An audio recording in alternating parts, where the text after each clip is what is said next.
আমগুলো ছিল বাড়ির বাড়ি থেকে আসার সময় নিয়ে আসছিলাম, কারণ খাওয়ার পরে যা ছিল তা আবার আমি নিয়ে এসেছি। আসসালামু আলাইকুম এভরিওয়ান, সবাই কেমন আছেন? আলহামদুলিল্লাহ অনেক ভালো আছি। নিয়ে এসেছি, খাওয়া হয় না, কারণ এইসব আম টক জাতীয় জিনিস খাইতে হয় অনেক মানুষ মিললে, না হয় না। তাই আজকে আমি আসলাম, আম সেলাইলাম, পরে কুচনি দিয়ে তারপর কুচইছি একবারে পাতলা পাতলা করে। বটি দিয়ে কাটলে তো একটু মোটা হয়, এই জন্য পাতলা করে কুচইছি। এই আমটা ছিল আমাকে গাছের, এখনও বেশি শক্ত হয় না, একবারে নরম। আর নানাক বাড়ি দিয়ে যেগুলো আনছিলাম সেগুলো শক্ত হয়ে গেছে। আজকের এমনি বানাবো না ভর্তা, চিনি লবণ মরিচ দিয়ে তারপর মাখাইয়ে খাবো, এই জন্য পাতলা করেই কাটছি।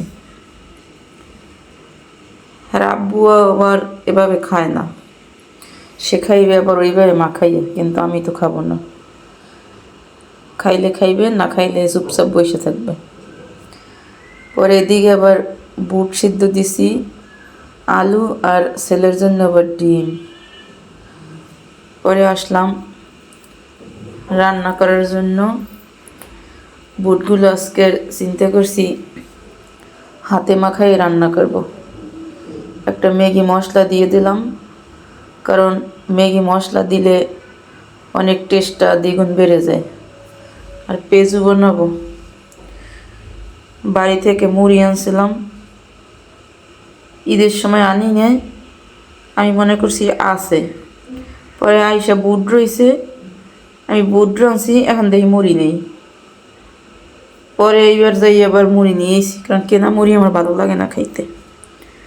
আমাকে বাড়ির মুড়ি খাইতে অনেক মজা, নিজেরা বাজে ওইগুলো।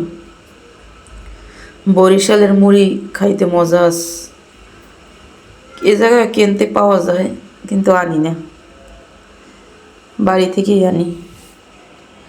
এই যে পেঁয়াজ অর্ধেক রাইখে দিছি, বেশি হয়েছে, আর অর্ধেক আমি এখন বানাবো ছেলের জন্য। আর বুটটাই প্রায় হয়েছে, মাখাইয়ে দিছি আজকে। একটু মরিচ কম দিই, না হয় আমার ছেলে খায় না, জাল কম দেওয়া লাগে। এখন পরে আসলাম পেঁয়াজুটা ভাজার জন্য, ভাজা শেষ, বুটটাও রান্না হয়েছে। আর এই ছিল পেঁয়াজু। বেগুনি বানাইতে চাইছিলাম, কিন্তু বেগুন নাই, এই জন্য আর বানাই নাই। এখন আমরা মুড়ি মাখাবো, আর বিকেলবেলা ব্যালকনিতে বসে আমার ছেলের আমি তারপর খাবো। তারপরে রাত্রে আসলাম, আবার সে আইসক্রিম খাইবে, তো আর একটু তরস হয় না। বড় আইসক্রিম আনছি, ফ্রিজে রাইখে অল্প অল্প দিব, কিন্তু সে অল্প দিলে হয় না।